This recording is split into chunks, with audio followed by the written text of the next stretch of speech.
new updates, and then also some new filing methods that the department's opened up. And then we have some new information on resources and ways to contact the department as well. So please try to stay tuned for the whole thing. We're going to be covering some things that we've covered in past webinars regarding electronic filing of W-2s and 1099s, but do know there is some more new information after that. So without further ado, we'll go ahead and get started here. So what's new for tax year 2019? Businesses are required to electronically file their W-2s and 1099s containing Iowa tax withholding for tax year 2019. This is a little bit different than last year's starting requirement, where we wanted, if you had to withhold taxes, or if you withheld taxes for one, you had to submit them all. This year, you only have to submit those W-2s and or 1099s that have Iowa tax withholding on them. So if they don't contain Iowa tax withholding, you do not have to submit them in. The department will accept all W-2s and 1099s with and without. You're more than welcome to send those on. But it's just only the ones that contain Iowa tax withholding are required to be filed. Another new update is the date has been changed to February 15th. So the due date has been moved for tax year 19 and all preceding years to give businesses a little more time to get their W-2s and 1099s filed. So do note that. That also applies to the VSP, Verified Summary of Payments. That due date has been moved to February 15th as well. This year, the department's rolling out a W-2 key and send option. This allows businesses to manually enter their W-2s using the eFile and Pay system, rather than needing software to create a file and upload it. Note that it's only available for W-2s. It's not available for 1099s or bulk filing. So if you are an accountant or a service provider that's filing on behalf of your clients, you're not going to be able to do this as a bulk filer. You actually have to log into their eFile and Pay and use their eFile and Pay to do the manual key and send option. And then also we've updated the file format specs for the electronic upload, which is available on the IDR Pub 4482. There were no major changes to the file specs. So if you're a software vendor, a programmer that's tuning in on this, there's no real changes to there that's going to impact your programming. So this here is just a quick matrix of the filing requirements. It breaks it down by VSP, W-2s, and 1099s, what's required, and just confirming the filing due date being moved to February 15th. And then a note that the department's not going to issue permits or BENs, which is a business e-file number, for purposes of electronic filing 1099s or W-2s that do not contain Iowa tax withholding. So again, if you're not withholding Iowa taxes, then you don't have a filing requirement. This here is a list of the 1099 forms that the department is currently accepting. This is the same as last year. So again, if you have withheld Iowa taxes on any of these 1099 forms, then they are required to be submitted to the department electronically. If you have a 1099 that's not on this list that you withheld Iowa taxes for, it's not required to be filed. So you can disregard filing it if it's not on this list. So just take note of that. I think this covers most of them. It's probably highly unlikely that anyone has a 1099 that contains withholding tax that's not on this list. So.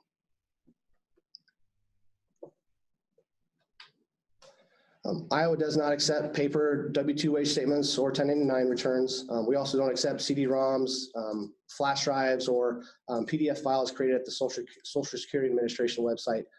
That was a common issue we had last year. People were trying to convert a PDF file that they made at the Social Security Administration's website and try to upload it.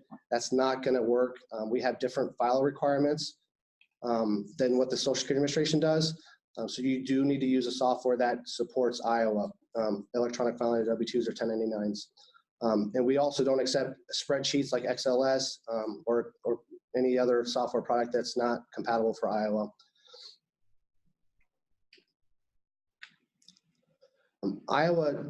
Does Iowa participate in combined reporting?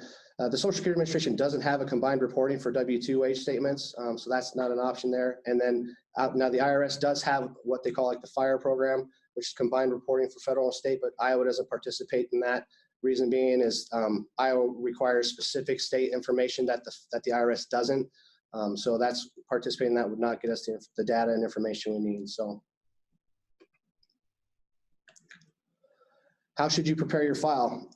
You can do it yourself. Like we mentioned earlier, there's the new W-2 key and send function. So now businesses can go on and log in and enter their W-2s manually, each one by one. Or you can use a service provider or software vendor that develops software and creates the file for you, or they can actually do the filing on your behalf.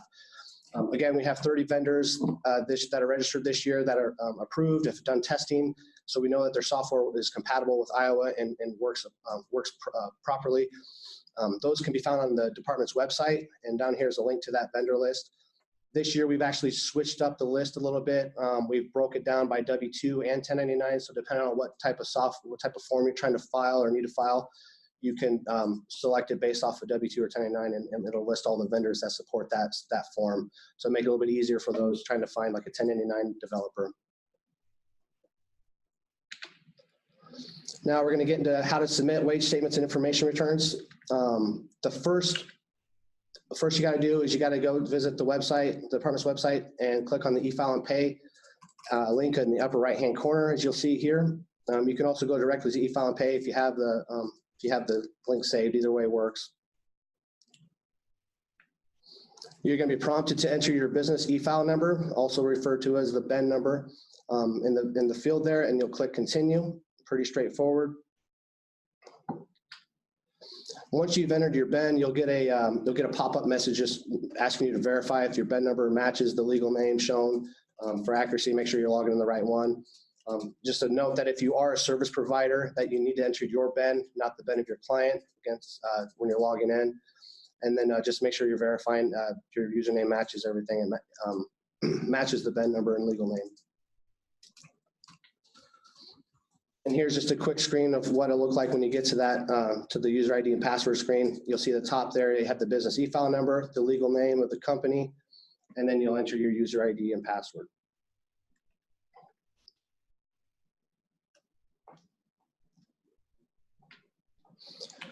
The first filing method we're going to go over is the W-2 key and send. This is the new feature we were discussing earlier. To do that, you're going to select the W-2 key and send option from select a report to submit. All administrative users are going to have this option available when they log in. If you are a sub-user, you're going to actually have to need access granted by your account administrator. They'll have to go into the add edit users, and they'll have to adjust your access privileges. It's pretty simple. Once you log in and click on the name that needs to be updated. If you're not sure who your administrator is, you can contact the department. We can look that information up and give you their contact info so you can work with them to get that access granted. The department is not able to grant privileges to the key and send for sub-users, unfortunately, so you do have to go through your account administrator.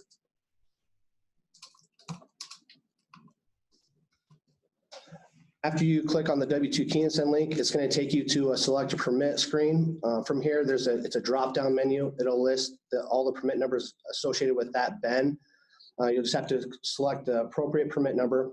Most companies only have one, but there are some larger ones that have multiple. So just make sure you select the correct permit number that you've been paying withholding taxes on.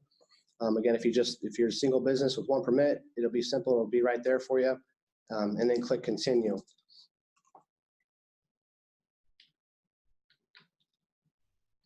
The first screen you'll come across for data entry is going to be the W-3 totals declaration screen. You're going to start with selecting the tax year in the top right-hand corner. You'll see up here it's highlighted in the red. It's a drop-down menu. The department's only accepting tax years 18 and 19. So if you're trying to submit for 16, 17, you don't have to worry about that. The department's not allowing or not accepting those. So there's no way for you to actually electronically submit those W-2s and 1099s. And if there's an open audit or something pertaining to W-2s, then you would work with that auditor examiner to get them the information needed via paper or whatever method that you and the auditor work out. After selecting the tax year, you'll go down and it's going to be your W-3 form essentially. You're going to put in the number of W-2 forms that's going to be transmitted in here. You're going to enter the sum totals of all the W-2s in dollars and cents.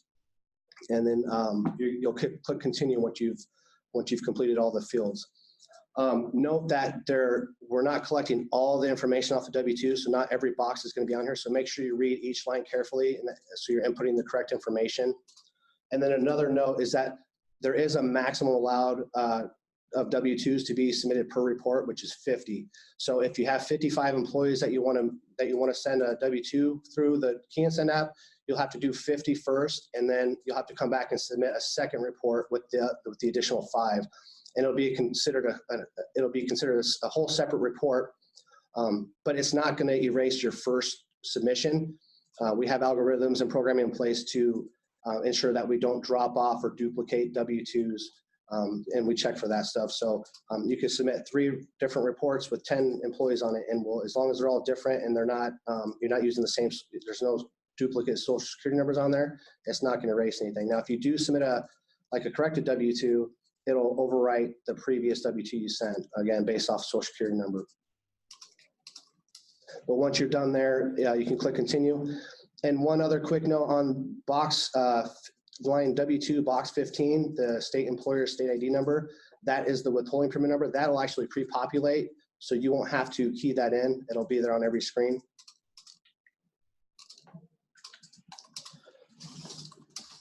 After clicking the continue button, you'll go to the W-2 detail entry screen. Here's where you're going to input all your employees' W-2 information. You'll enter them one by one, starting with a social security number and first and last name. Again, we're only collecting specific data from the W-2, so make sure you input the correct lines. A few notes: the social security number box, it has to be a unique social security number, and it has to be in there. So if you have an employee that doesn't have a social security number, rare occasion, but it did happen last year, where we had some people that didn't have social security numbers, then you'll want to fill that in with like all ones. If you have a couple of employees, and maybe do all twos the next one, just so, because it has to have a social security number in there. And then we can use other information from the W-2 to find the employee if needed. And then for first and last name, there's a minimum requirement of 2 letters in each field there. So again, there are some employees out there or payees out there that don't have a first or last name. And if that is the case, then just simply type in XX in the field that doesn't exist, like the first name. If they don't have a first name, just type in XX there so you meet the 2-character requirement, and then proceed on. If you don't, you'll get an error message. It will deter you from moving forward. And again, you're going to input your dollars and cents for each field. If you select a code from like box 12A, then it's going to expect a dollar amount in the field next to it. And if you put a dollar amount in the field in box 12A, it's going to require a code to be selected. So the system will notify you if you make a mistake like that and prompt you to input it. And then the last thing on this is at the very bottom of the screen, you'll see there's a red square around the W-2 form sequence down there. That is just telling you how many W-2s the system is expecting you to enter, and it tells you which W-2 you're on, so you can kind of keep track of what one you're inputting.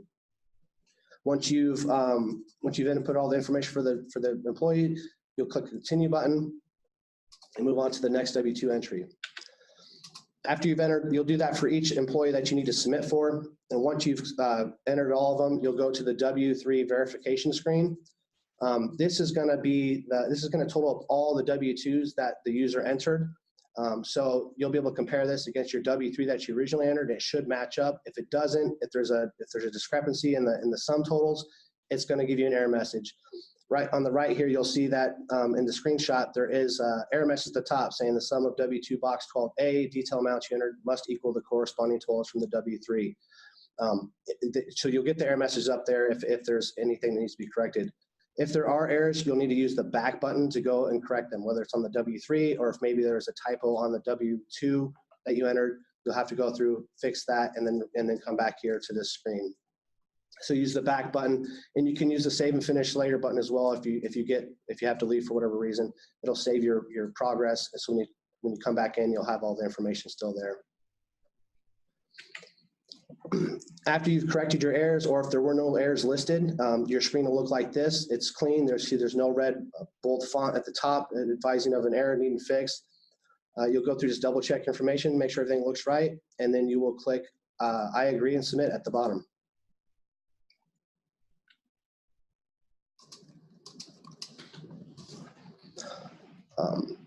After you submit it, you'll be directed to the confirmation page. This will give you a 10-digit confirmation number, the date and time that the report was submitted, and it'll also stamp the user ID that submitted the report. You'll have an option to print or email the confirmation page. If you don't print it or email it, don't worry. If you go to the view reports on the main menu screen, you can go, just like you can view your old sales tax or withholding returns submitted, there's now a new option on there for the W-3 transmittals. You can view your confirmation page there. You won't be able to actually view the W-2s that were transmitted, but you will be able to see the W-3 verification screen showing how many W-2s you submitted and the sum totals of everything. So again, if you don't print or email yourself the confirmation page, you'll still be able to view that from the view reports link on the main menu. And real quick, I do see there's a question about if you have more than one report, each will have a W-3 with totals broken down to match each group. That is correct. So if you'll have to break down the sum totals for each report. So if you had 50 on the original and you got 5 more, on the second report should just be the sum totals of the 5 you're going to submit. So you have to break those out, unfortunately. But again, it's a new feature that we're still working on, but it'll help a lot of people and prevent people from having to buy software to comply this year.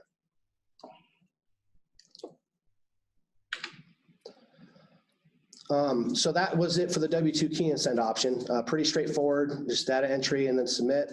Now we're going to move on to the uploading a file. So we'll go back to the main menu here, where you'll start and you'll pick you'll select W-2 wage statement upload or 1099 information return upload from the select a report to submit section. If you are a bulk filer or a service provider filing on behalf of a client, you're going to need to click the file for client link down towards the bottom. Depending on which link you use, if you're doing file for client versus the individual one, it checks the files differently. So if you're a bulk filer and you click W-2 wage statement and you're filing for your clients, you're going to get a ton of errors and it's going to be very confusing. So just make sure you know who you're filing for and you select the correct link. So you'll click the W-2 or 1099 link and it'll take you to the next screen here. This will be the W-2 wage statement upload screen. Pretty simple. Go and click on upload a new file, and this will bring you to the next screen where you'll be able to choose a file to upload.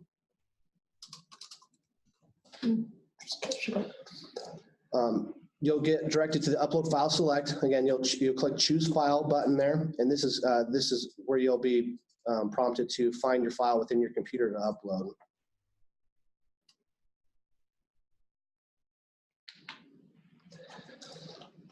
So you'll have your window open up for your computer. You need to find the appropriate file and make sure that your files are following the correct file name. In this instance, we're using IAW2 hyphen the BEN number of 88771054 hyphen, and then this part is the current year that you're uploading in, which is the 2019, followed by a 3-digit sequence number, which is 001. We'd select that and continue to the upload. After you've selected your file, it's going to take you back to the upload file select screen. As you see there, it'll put the name of the file right next to the choose file button. Just make sure it matches what you selected and it has the .txt at the end. And then you'll want to click the upload button.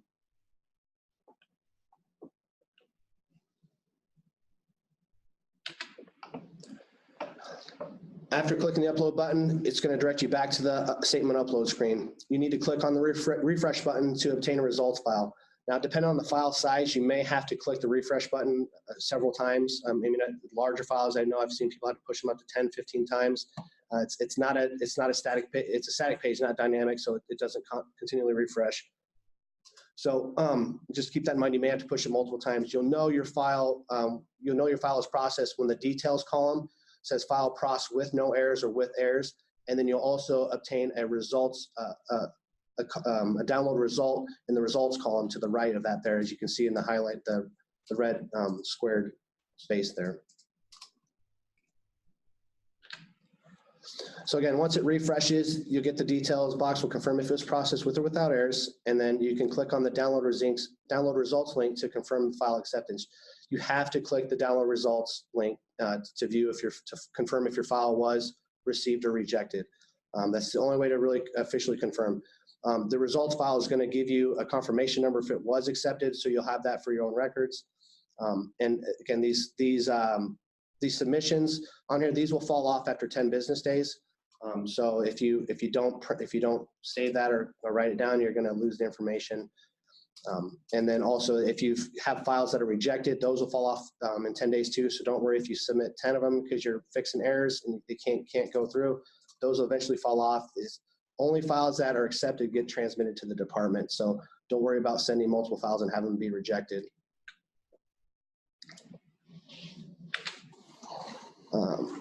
Now, was my file received?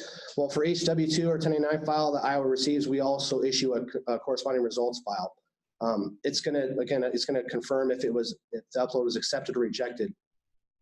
All rejected files have to be corrected and resubmitted. So if it shows rejected on there, then we didn't get the information. Down below here is a screenshot of a results file of a business that was accepted. I've put down here some information walking you through how to read a results file. So this one was accepted. You see here, that's the first part shows the file status showing is accepted. Then you have a semicolon followed by a record number, which is number 1. The record number indicates the employer, the number of employers that was on it. So this is the first employer on the file. If you're a bulk filer or a service provider and you're uploading for like 10 businesses on one file, you'll have record numbers 1 through 10, one for each 1, 2, 3, 4, 5, all the way through to 10, indicating the number of employers on there. Following the record number is going to be the employer EIN. So this will let you know that the first file was accepted for this EIN, which is the 521132611, and that lets you know that your company's file was accepted. This is really meant for bulk filers, because if you have 10 companies on there, you're not sure which one was accepted, you can confirm based off the EIN. Then after your EIN, you have the 10-digit confirmation number, which is for your records, knowing that you did submit that in. If there's any errors within your file, they're going to be displayed here in the results file. Down below here, you'll see this is an example of a file that was rejected. Again, we walk you through reading the results file. You're going to start off with the file status showing it was rejected. Employer record number. So this was a business uploading their own file. So it's indicated by the one employer record number. Their EIN number to follow. Now we get into the nitty-gritty of the file where the reject actually took place. After the employer EIN is the employee record number. So this, just like the employer record number, we have employee record number. So for each W-2 or employee on that file, they're labeled 1 through however many you have on there. So you have 10 employees, you have 1 through 10. After the employee record number, you have their social security number. So again, if you have, there's errors for such as, for instance, if you're missing a first name, because we require a first and last name, it would tell you exactly which employee doesn't have a first name in there, and you would have to go back and correct that in your accounting software. So it helps you identify where these errors are occurring at. After the employee social security number, you'll get to the error code. Now, this is what you'll need if you call into the department for assistance. We're going to ask you for your error code so we can look it up and try to assist you with correcting that error. After the error code comes the error code description. It tells you exactly where in the file the error occurred. Now, majority of errors are due to data entry errors. So some of it, like the RS record, is not going to make sense to you.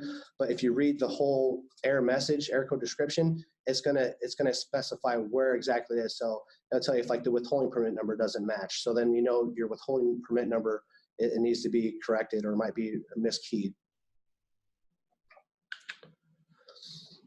So if your file was rejected and you're not sure what to do, or you're not sure what the error codes mean, you'll want to go on the upload screen. There's an instructions link in the upper right-hand corner. If you click on that, that's going to take you to the department's website. We've done a lot to the website. It's been revamped. It's a lot more user-friendly and with a lot more information to help users with their upload errors. Once you click on that link, again, it takes you to the department's website, to the W-2 section specifically. From there, you're going to click on the For Tax Practitioners and Business section, and it's accordion style, so it's going to drop down and open up to a bunch of other links that apply to tax practitioners and businesses. And you're going to click on the Troubleshooting W-2 and 1099's Errors link. This is a document that we've created that's going to try to walk you through. It lists every error code that you can encounter on a rejected file, and it tells you how to resolve the issue. So this is really going to be your first step if you receive a rejected file, is to go to the website, view the document, and try to resolve the error yourself. Because again, the majority of the errors are going to be data entry errors. It's just a minor fix in your accounting software. So you'll have your results file, you'll know your error codes, and what you're going to do is you're going to go to the troubleshooting error doc and find your error codes and look for the resolution. As I mentioned, most of them are due to data entry mistakes. I think our #1 error last year was probably the withholding permit number being incorrect. So if there's anything I could tell everybody is to check in your accounting software programs underneath the company profile. Make sure the state ID number on there, I think it's box 17 on most W-2s. A lot of people put their employer identification number or their EIN there. That box should be your 12-digit Iowa withholding permit number. So if you put anything else down there, it's going to give you an error on every upload, and you'll be calling us, and we'll have to walk you through doing that. And there's going to be some error codes that the department can't assist you with, and those are file level errors. If you see down here, there's an example of the troubleshooting error doc here. You have the W-2 error code and 1099 error code. Then you have error level, which tells you it's a file, or if it's like an employer level, which employer or payer level is more like the employee or employer information, like social security numbers, withholding permit numbers, BEN numbers, stuff like that. But then there's the resolution that walks you through what to do. Again, some of these we're not going to be able to assist you with because there's a programming flaw. If the file is not formatted correctly, there's not much we can do to assist you. So we're going to refer you back to your software vendor. The vendors listed on our website we've worked closely with. We've notified them of common errors that we've been receiving and try to walk them through best ways to fix those. So you'll need to work with them. If they can't assist you or tell you they don't know how to fix the problem, then you're going to want them to contact us. And at the end of the webinar here, we have some contact information for them and for everyone. We have a separate number for W-2s this year, and we have an email box. They'd want to contact us, and we will work with them. We have a team of specialists that will work with the software vendors to fix their programming flaw and help you get your files submitted. Because if your software is having a programming flaw, then most likely other people are having that same issue. So us helping you fix that one error, even if we can, it's not going to help the software vendor with other customers. So please, if it directs you to go back to your software vendor, go back to them and then direct them to us if they're not able to fix that. How to file corrected W-2s and 1099s. W-2s, you can create a new file using your software and upload it following the same steps as the original file. Or you can use the key and send method for W-2s. So either way works, whichever is easiest for you. I know we get a lot of questions as to if you submit a second file, if it's going to overwrite the first one. Again, it's not going to do that. We check for duplicate social security numbers, and if you submit a corrected W-2, it's going to look for that in the prior uploads, and it'll, if it's the same W-2, it'll discard the first one and take the second. If the information is the same, it's going to discard the first one and take the second one as well. It's not going to duplicate any W-2, so you can upload the entire new file, or you can upload a file with just the corrected W-2s. It's really going to depend on how your software's set up. Most of them don't have a corrected W-2 submission. They'll make you you'll just correct the W-2 in your accounting software, recreate your file like you did the original, and then submit the whole new thing. Again, it's not going to duplicate anything. For the W-2 key and send, that's probably the quickest one. If you just have one or two, just go ahead, go in there, do the key and send, submit just the W-2, the corrected W-2s, and then we'll get those fixed and replaced for you. Same goes for 1099s. We don't have the key and send for that, so you have to follow the upload method, which is just creating a new file and submitting it through as you did the original.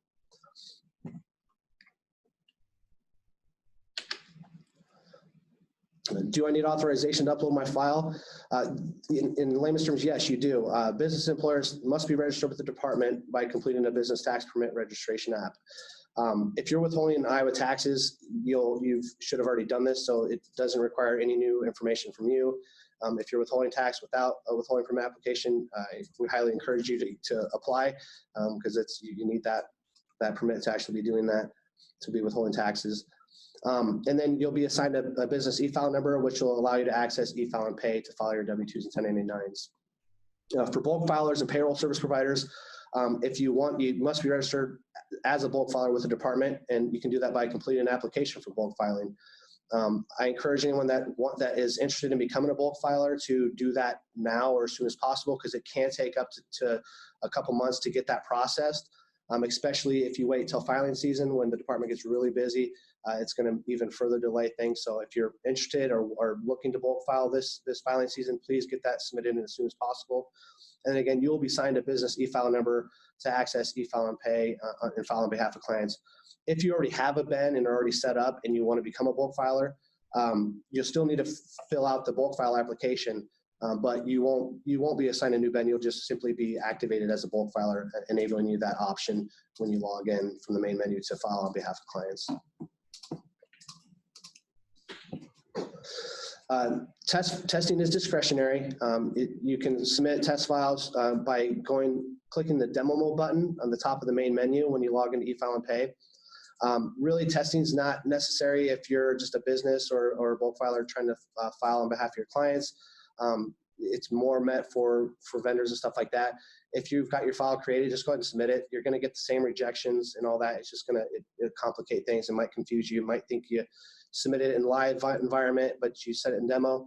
Anything in demo mode doesn't get transmitted to the department. So if you could submit 100 files through demo mode and we won't see any of that. It's just it'll operate and function as a live site, but nothing gets transmitted over. Software vendors and payroll service providers, you can certainly do this as well. Use the demo mode button. But we do encourage software vendors to register with the department. This will allow you access to our user acceptance test environment. And then once you've been approved and you've successfully tested uploads with the department for the forms you're going to support, we would actually add your information to the department's website as a resource to taxpayers, because there are people out there who need software that don't have it. Resources available. Again, as I mentioned, we've revamped the entire department's website. So you go to tax.iowa.gov. You can do /businesses to go right to this screen, or you can click the I am at the top of the page and go down to a business and click on that link. When you do that, it's going to bring up the business information and tax information, payments, and links down below here. You'll want to click on the W-2 1099 filing information. And that's going to take you to all the information available for W-2s and 1099s, including how to upload, instructions for key and send, troubleshooting error codes. And we've even broke out the W-2 information in sections for if you're a business or a tax preparer, or if you're a vendor, or if you're a bulk filer. So it's broken out depending on the user who's accessing the website. So you'll more easily be able to find the information that's privy to you. So definitely check that out. There's lots of new information out there, and again, lots of ways to help you guys to avoid having to call away on the phone. Again, businesses on the website, you can register for withholding permit. If you don't have one, you can apply for extensions of the time to file if needed. You can sign up for email updates on W-2, electronic filing of W-2s and 1099s, or if there's other options, other things that you're interested in knowing on maybe it's legislation that's passed that impacts the Department of Revenue, or if there's other individual income tax information you'll know about, you can sign up. And so it's not just sign up for W-2s, you'll be able to sign up for a preview of options that might apply to your company or yourself. You can also view the step-by-step instructions on uploads and troubleshooting, and common error codes and how to fix those as well. So again, lots of information on the website, and we encourage everyone to check it out if you have questions. Lastly, we have the contact information here. As I mentioned, we do have a separate phone number this year for W-2 and 1099 filing questions. If you just have general questions or stuff that doesn't apply to W-2s and 1099s, you want to contact Taxpayer Services at the 2 numbers listed here, or you can email them at idr@iowa.gov. The 1099 W-2 questions, we do have a separate email address for that, and then the phone number there, the 1-800-428-9434. Just note that phone line is not activated yet. It should be activated by the first of the year when filing season rolls around.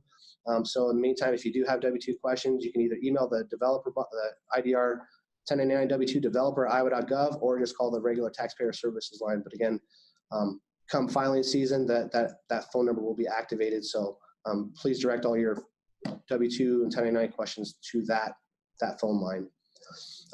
Then here's a link to the business registration information and then also withholding tax information. So if anybody is interested about updated withholding tables, stuff like that, anything to apply to registration or withholding tax, the 2 links down here will take you directly to all that information so you can review that.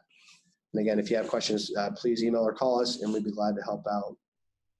So with that being said, I'd like to thank everybody again for tuning in to this webinar. Hopefully you guys find the information helpful. And since we have some time left, we can go over some questions here that are popping up. Yep.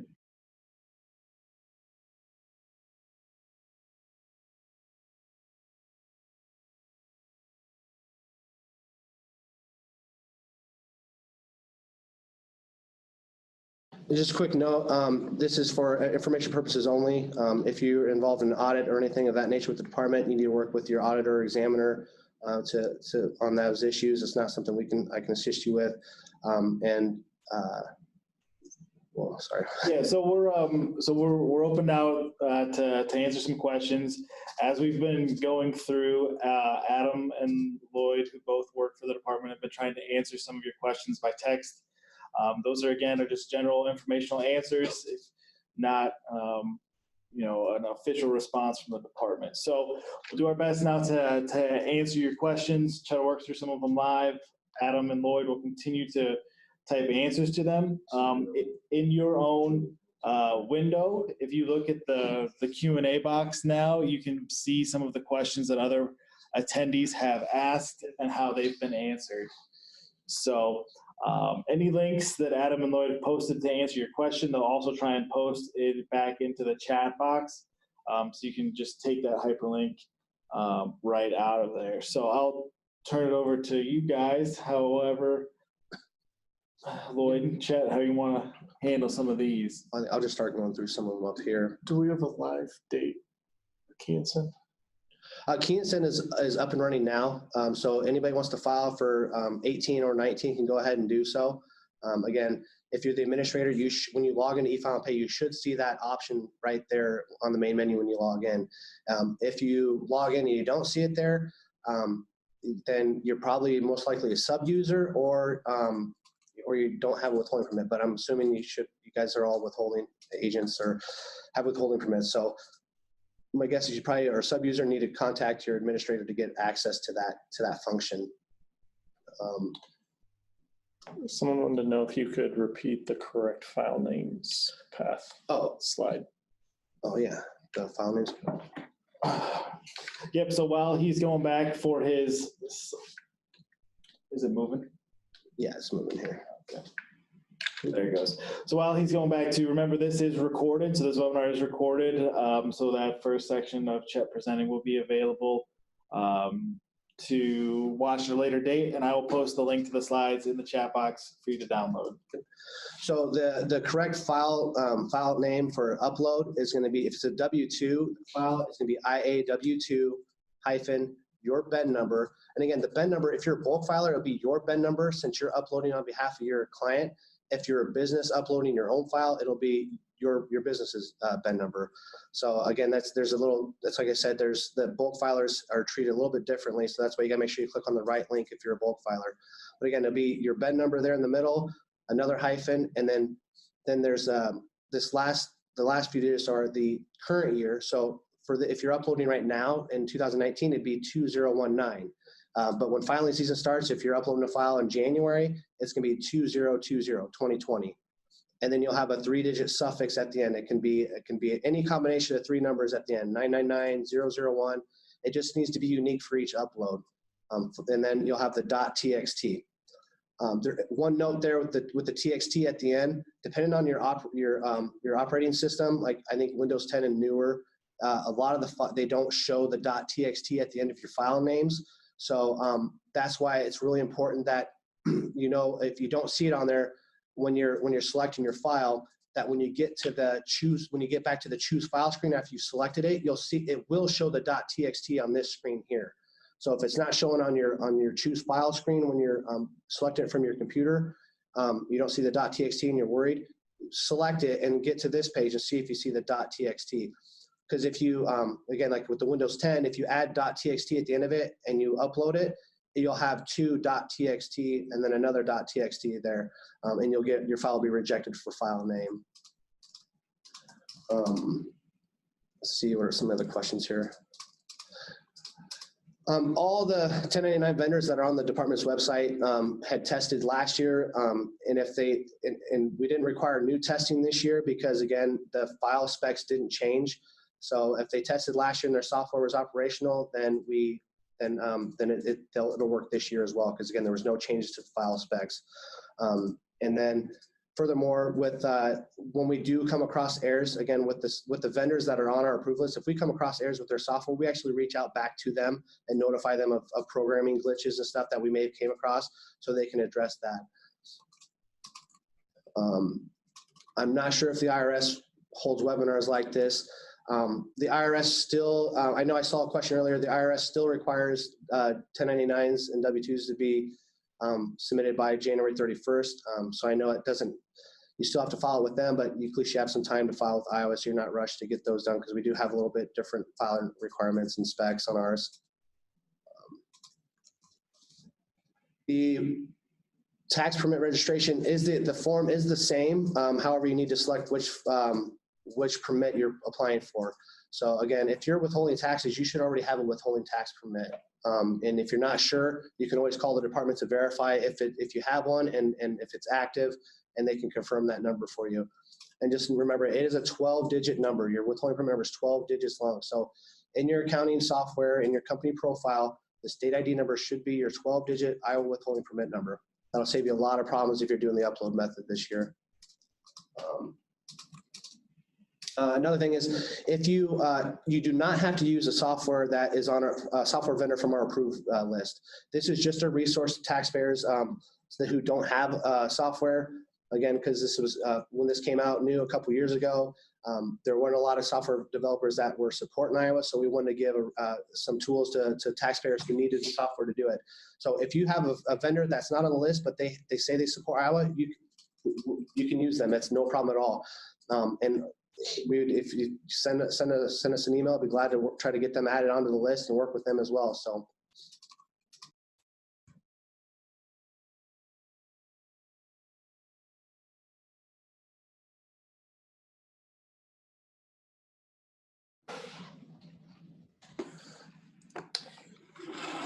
So if there's something you want to answer live, chat, go ahead and just click that answer live button, and that way Adam and Lloyd won't answer it from out from under you. Click on this thing over here. Nope, you want it to be up here on the big screen. Oh. Just wiggle the mouse till you find it again. So we've got plenty of time left to try and answer some of your questions. Chat's going to be answering them live while Adam and Lloyd continue to try and answer them through text. Again, you can see some that they've answered in that all questions tab in the question and answer box. So we'll do the best. Go ahead and just click answer live. You don't need to type. Oh, sorry. You can just talk to them, Jay. You don't have to type to them. So if you've already. Yeah, so again, if you're using software that's not on the approved list, you can still use them. You don't have to do the W-2 key and send. It's just the approved list or the vendor list we have is just people that register with us. Again, you can use any vendor that supports Iowa. We just have a list out there of people who don't have a software, because there are a lot of accounting software programs that don't have a W-2 option for Iowa.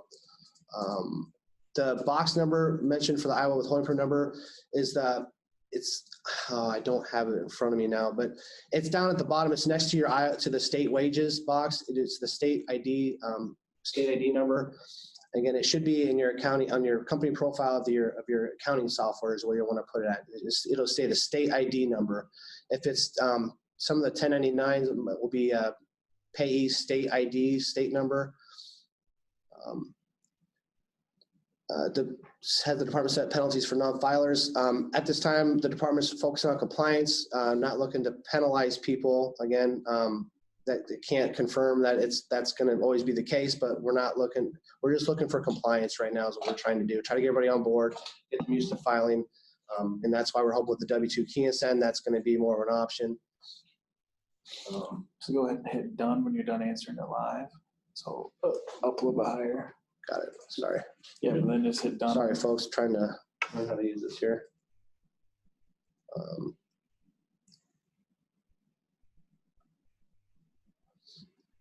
Regarding files, upload files, it doesn't need to be Iowa only records. You can submit all, because again, it's just going to check. It's still going to check the Iowa totals and everything and match up. So there is a chance if it's not formatted properly, it will reject it. But we can accept all W-2 or 1099 file with all states on there. It's not going to be a problem as long as it's formatted correctly. That is.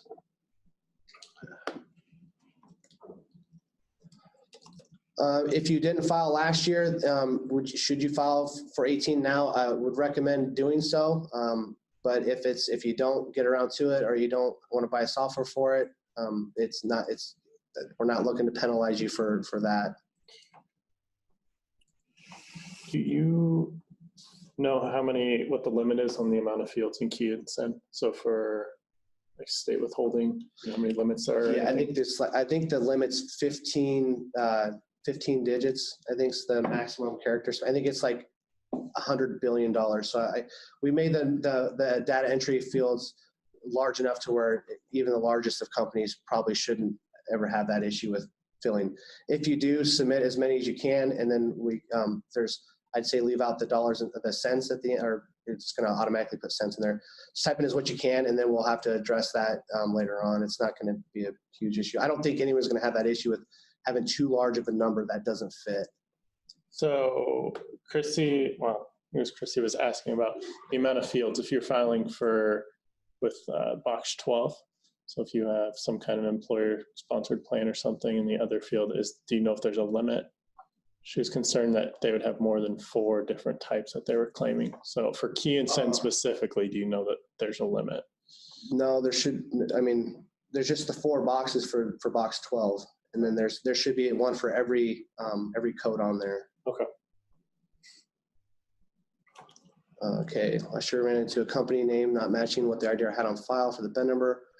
The BEN number was issued, the name was different from what the state's website had on file. If it could get rejected if we didn't get it updated in our system, it could be rejected again. But I'm assuming if you worked with somebody, this is for Diana Swanson, if you worked with somebody to resolve that and help you last year, then you shouldn't be rejected this year. But again, if you'll get that same error code, you'll kind of know where to start, and we can work with you to get that fixed.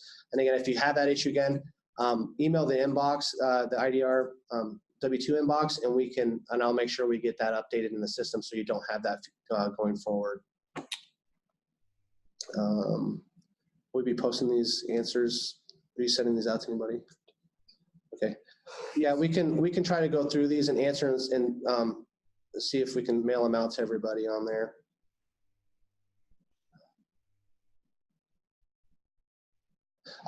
If the box 12A will have every code listed. There's a drop-down menu on there on the W-2 key and send. So if you click on the drop-down menu, there should be every single code for box 12A through D on there for you. How do you print W-2s? There's no option to print the W-2s off key and send or the upload. And also the department's not going to, we're not going to send out copies of W-2s to employers or businesses. That's not something we'll do. So once you submit them in, we're not going to be able to tell you we're not going to send you out a list of your W-2 information. The only way that would probably happen is if you got audited for some reason. But let's see.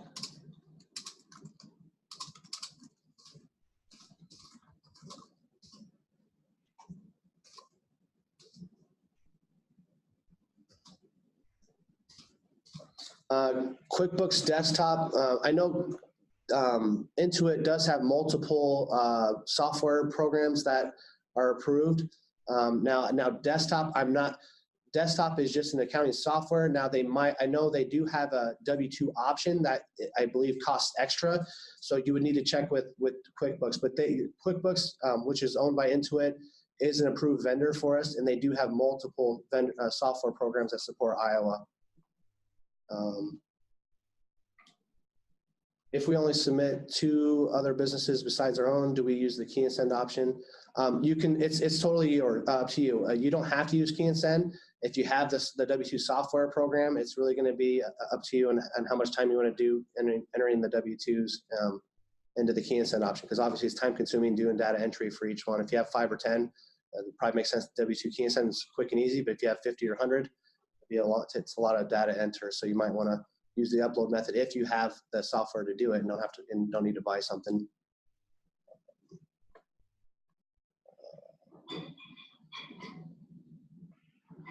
Can service providers file 2019 corrections now? Yeah, if you've already filed your 2019 W-279J, you can certainly file your corrections. Those are, we'll accept all files whenever you're ready to file. It's open for 18 and 19 tax years, so you can file your original file or your corrections. So if the client has the client's BEN, can we bulk with our BEN and the file with theirs? When you create a file, I know, for instance, like I think QuickBooks is one that had their software was developed just for businesses. So we had a lot of accountants or service providers or bulk filers using that to prepare their clients' W-2 or 1099 files. If you're using a software like that, you'll have to rename the file. So if like you create the file using the QuickBooks software or whatever software that's meant for businesses to file themselves, you'll input their BEN number when you're creating the file, because I think most of these software programs are going to ask you for your BEN or a version of the name BEN, business eFile number, when you're creating it, and so that way it plugs it into your file. So when you're creating it, you'll want to input their BEN number unless your software program is meant for a bulk filer. And then after you've entered their information, created the file, you'll want to go back and change the file name and add your BEN number if you're going to do the upload using your eFile and Pay. That's not going to change in the data within the file itself. It's just simply going to change the file name. So again, that's if you're going to bulk filer and you're creating a file that's using a program that's meant for self-filers and not for bulk filers.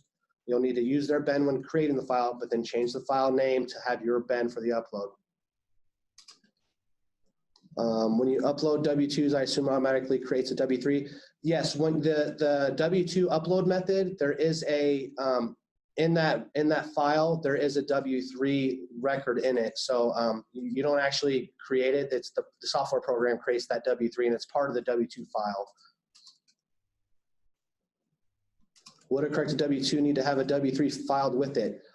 If you're doing W-2 key and send, then yes, you'd have to have a W-3. But again, it depends on what you're doing for the key and send. If you're just going to submit the one corrected W-2 that you have, then your W-3 is just going to match that W-2. The W-3 is specific for that submission that you're doing. It's not for all your W-2s. It's just for the W-2s that are on that report you're submitting. Now, if you're doing the upload method, again, the W-3 is going to be, the software is going to create the W-3 in the file for you, so you don't have to worry about that. It'll automatically be transmitted through. We're a service provider not interested in being a bulk filer. Of course, we do have a BEN already because we have our own payroll. We just want you the option to file for clients to file each client one at a time. Do we still need to apply for permission? Yes, if you're a service provider and you're not currently a bulk filer, you would have to apply to become a bulk filer to have that file for client option on yours, because again, that's a bulk filer option. Otherwise, you'll have to log in using your client's information if they allow you to access the eFile and Pay that way, and you can upload doing one by one by logging into theirs. If Intuit QBD Enhanced supports filing an Iowa W-2, wouldn't the software require to enter the BEN number somewhere? Yes. Again, any software program for the W-2 or 1099 software program, it should be requesting you to input your BEN number at some point during the file creation process. Again, I know some of them don't specifically say BEN or business eFile number, so just pay close attention when you're walking through those first steps, because that should be one of the first things you'd be entering is the BEN number.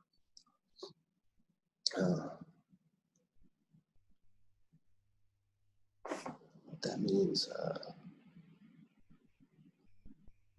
My client's software support line, QuickBooks Online, said that they filed their 2018 Form W-2s with Iowa, but we are skeptical. Can we call RDR to see if the 2018 forms were properly e-filed? I would recommend you email the IDR developer box that we on the contact us for W-2 filing questions. The taxpayer service line is not going to be able to assist you with that, but if you send an email box there, I can confirm that information for you. But the best way to do that, I don't recommend people emailing us to confirm we got your file, unless there's just a unique circumstance. But what I would recommend doing is if you have a third party doing that, just get the confirmation number from them or get a copy of the confirmation that it was submitted. It's the 10-digit number they click on the results file. That's going to be the way to confirm that it actually went through. Just if they say it was submitted, then just ask them for the 10-digit confirmation number and they can give it to you. I think that's.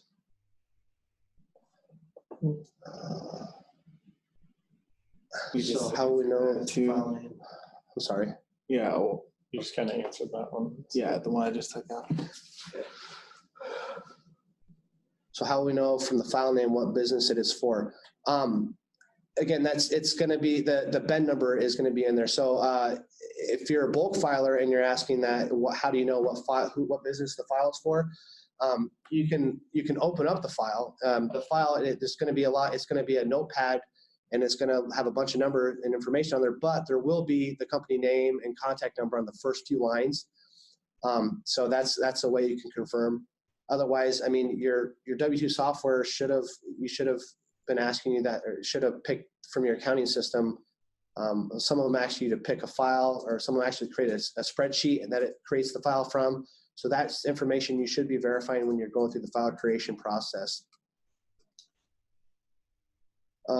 If we were a bulk filer and already have a BEN, could we get a separate BEN for a bulk filing? I'm not sure on that. Oh, it looks like that one got answered.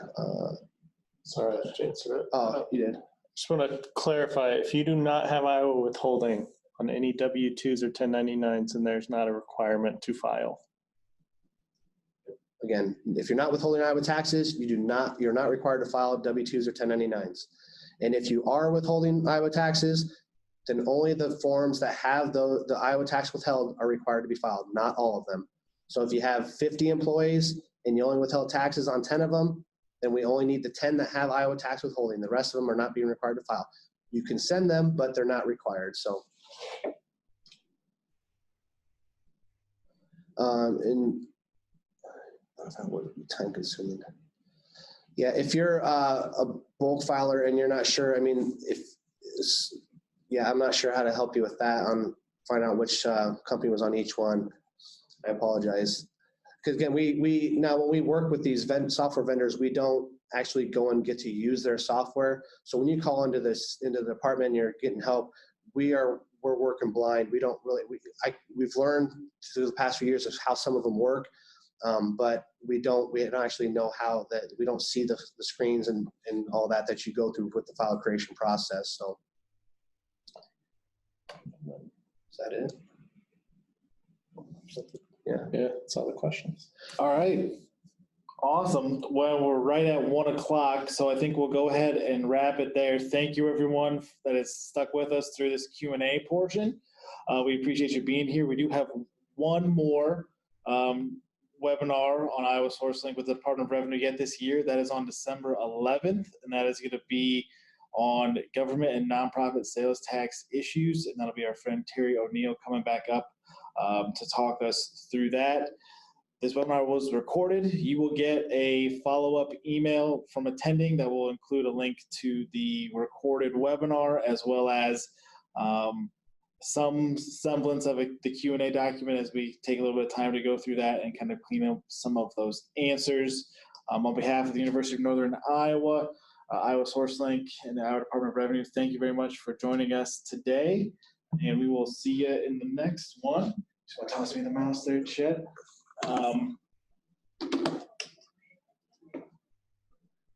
You can find all of the PowerPoints and things are listed up on iowasourcelink.com from those links, and we can make sure we include those in the follow-up email. So until next month, everybody take care, and thanks for attending.